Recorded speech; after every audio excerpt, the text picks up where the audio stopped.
This is my 2010 Acer Aspire 5734Z, and as you can see, it is plugged in and it's fully charged. But what if it wasn't fully charged, and what if I wanted to charge it faster?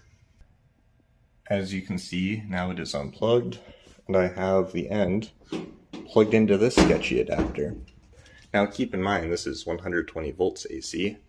That is 240 volts AC, designed for a dryer.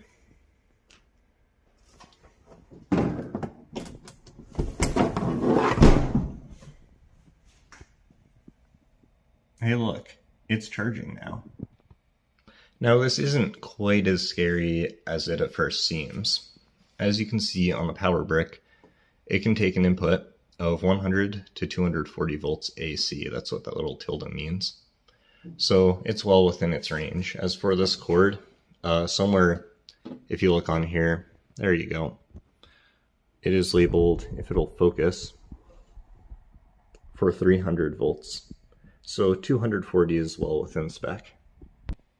In reality, however, this actually won't charge it any quicker than the 120 volt outlet, so this is actually pretty pointless. However, it is useful that these power bricks support that in case you are traveling in Europe, for example.